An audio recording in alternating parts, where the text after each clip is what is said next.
السلام عليكم ورحمة الله وبركاته. في مفاجأة غير متوقعة ومفاجأة ممتعة لنادي الزمالك والنادي بيراميدز. الأهلي بيخسر لقاء من أسهل لقاءات الدوري ومن أسهل لقاءات الموسم للنادي الأهلي. صاحب المركز ال15 الأهلي بيخسر منه بهدفين مقابل هدف. طلائع الجيش بصراحة يعني قدم مستوى ممتع ومستوى جميل جدا، وكان فرص أكتر كتير جدا من النادي الأهلي وعمل فرص أكتر من النادي الأهلي، ويستحق بصراحة الفوز بسبب الأداء اللي قدمه والأداء اللي كان يستحق بيه إن يفوز في ماتش امبارح.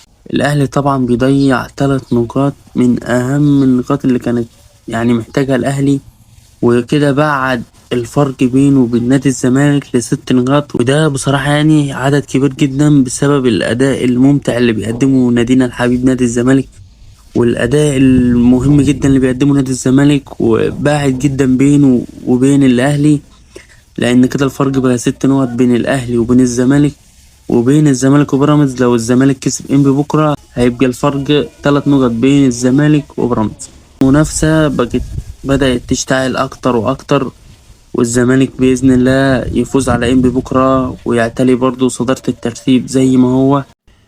طبعا إن شاء الله بكرة مباراة الزمالك وانبي مباراة برضو يعني صعبة جدا على نادي الزمالك بسبب مركز نادي انبي حاليا هو المركز التاني. يفوز بمباراة الزمالك يصعد لل7 الكبار اللي بينهم هتبقى المنافسة على لقب الدوري، وهيبقى من الفرق اللي هتنافس على لقب الدوري.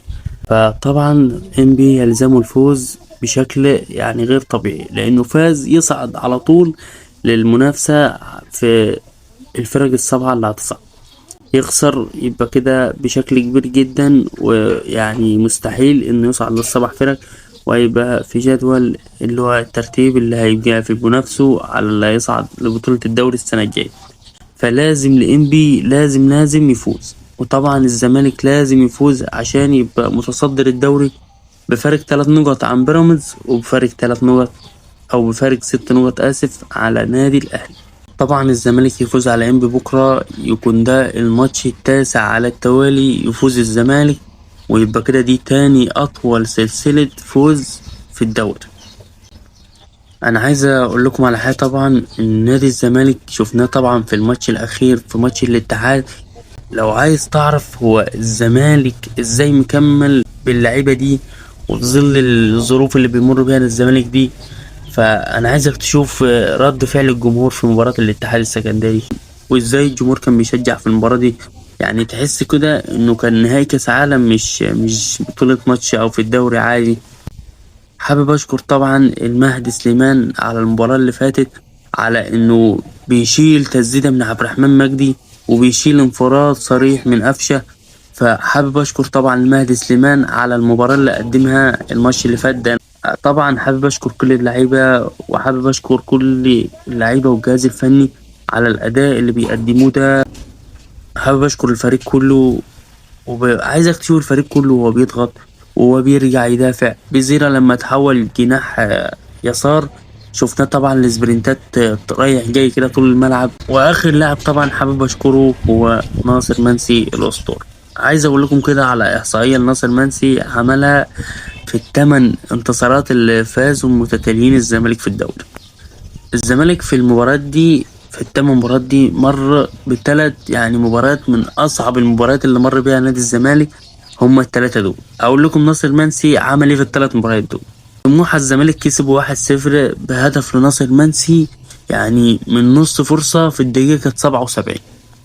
والزمالك برضو كسب بيراميدز بهدف مقابل لا شيء من ضربة جزاء حصل عليها ناصر منسي بمجهود فردي خالص، يعني مجهود فردي خالص. ودي كده كانت تاني مباراة كان سبب في الفوز فيها يا ناصر منسي. وطبعا مش عايز اتكلم عن مباراة الاتحاد اللي كانت لسه اهي، كسب 1-0 بهدف برضه من رأسية لناصر منسي.